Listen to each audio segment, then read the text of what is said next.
The modern world is structured around a profound and unsettling paradox. The world's foremost champion of democracy and freedom, the United States, has constructed a financial system where conflict is the ultimate profit catalyst. For more than a century, the American economic engine has not merely endured wars. It has been fundamentally designed to monetize them, transforming the catastrophic destruction of global conflict into sustained, structured wealth creation. This is not a matter of wartime profiteering or cynical opportunism. It is the iron architecture of contemporary finance, a business model that has rendered the nation's immense debt burden not a weakness, but a self-sustaining source of power. While the nation's sons fought and died for abstract ideals, a silent financial machinery was perfecting the art of turning blood and steel into interest payments and corporate guarantees, forging the global economic framework we operate under today. The story begins with the Great European Bleed, the First World War. When the continent ignited in 1914, the United States maintained a posture of staunch neutrality, but its financial community recognized an opportunity of historic magnitude. Europe, the Old World, was tearing itself apart, demanding limitless quantities of everything: wheat, cotton, steel, oil, and crucially, high explosive munitions. The bills for this consumption exceeded the entire treasury reserves of the combatant nations. Across the Atlantic, American banks, led by behemoths like J.P. Morgan and Co., stepped into this void not as saviors, but as shrewd investors. Morgan's syndicate did not simply sell goods, they invested in the outcome. They arranged staggering loans to the Allied powers, Britain and France, facilitating the purchase of American-made supplies. These loans, amounting to billions in 1910's currency, were not humanitarian aid. They were financial anchors tethering Wall Street's fortunes directly to an Allied victory. Every artillery shell that shredded the landscape of the Western Front, every ton of coal shoveled into a British destroyer, carried a silent debt obligation payable to an American financier. This was the moment the U.S. ceased to be a passive debtor national as it had been throughout the 19th century and began its irreversible transformation into the world's global creditor. When America finally entered the war in 1917, the line between national security and financial self-preservation had vanished. Wall Street had already declared war. The mobilization that followed laid the blueprint for all future conflicts. The government needed to absorb the colossal war costs, but simply raising taxes would have provoked a public revolt. The solution was the invention of mass debt mobilization through Liberty bonds. These were not just financial instruments. They were weapons of emotional manipulation. Propaganda posters featuring Uncle Sam and celebrity endorsements turned lending money to the government into the highest form of patriotic sacrifice. The citizen was convinced to become a minor creditor of the state, personally invested in the success of the war. While the ordinary citizen bought a bond with savings that would eventually be eroded by inflation, the real structural winners, banks that underwrote the whole process, and the industrial magnates who supplied the materials collected guaranteed profits and interest, cementing a new synergy of national interest and private gain. This model of monetized conflict was perfected during the Second World War. As Europe and Asia collapsed into an even greater industrial conflict, President Franklin D. Roosevelt positioned America as the arsenal of democracy. But this arsenal required a colossal, permanent funding mechanism. The war bond campaigns became a cultural juggernaut, raising over $185 billion from over 85 million Americans, effectively turning over half the cost of the conflict into private popular debt. Meanwhile, massive corporations like General Motors and Ford swiftly converted their civilian assembly lines into military ones, receiving contracts that guaranteed immense profits, often at the taxpayer's expense, regardless of efficiency or risk. The wartime state had evolved into a giant, credit-fueled client whose bills were paid by the savings of its own citizenry and the issuance of massive government bonds. The most profound financial shift of the Second World War, however, was not on the battlefields, but in the conference halls of Bretton Woods in 1944, because the war had destroyed the industrial and financial capabilities of every other major economy. The U.S. dollar, already severed from its gold backing during the crisis, was crowned the world's reserve currency. The dollar was no longer just a claim on gold. It became a claim on American industrial output, military power, and the stability of its debt. The wars that had ravaged Europe and Asia had simultaneously and permanently elevated the United States to the apex of the global financial system.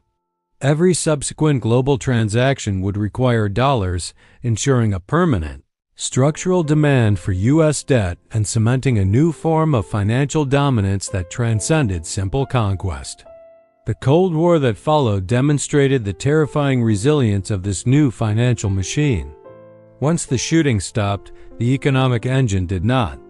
Military spending became a permanent, structural feature of the economy, a concept dubbed military Keynesianism. The vast long-term defense budgets were no longer just a matter of national defense.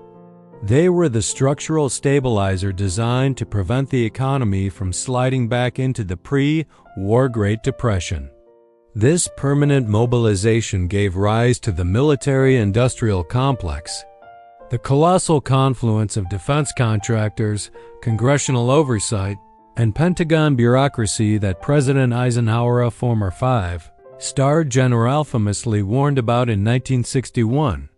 Eisenhower's fear was prescient. The defense industry became so crucial to employment and regional economies that a permanent incentive was created for perpetual conflict and elevated risk. War became the budgetary default setting. When the next major conflict erupted in Vietnam, the financial machine was already running perfectly. The Vietnam War was the crucible where the system hit its breaking point not militarily, but fiscally. President Lyndon B. Johnson famously promised Americans both guns and butter, attempting to fund the costly war abroad while simultaneously launching ambitious domestic social programs.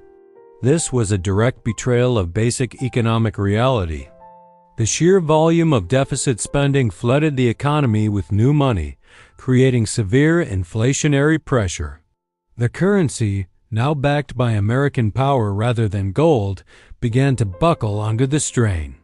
This crisis culminated in Richard Nixon's 1971 decision to officially end the gold standard, a definitive break that completed the dollar-just transformation into a pure fiat currency money backed solely by the trust in the government as ability to levy taxes and maintain military supremacy. The war had literally changed the nature of money. The final anchor for the dollar was forged in the aftermath of the 1970s oil shocks, the petrodollar system. By striking a deal with OPEC nations, particularly Saudi Arabia, the U.S. ensured that the world's most crucial commodity would be priced and sold exclusively in U.S. dollars. This maneuver created a non-negotiable global demand for the dollar, forcing every nation to hold U.S. currency and, by extension, invest their surplus dollars into the only reliable deep-sea vault available, U.S. Treasury bonds.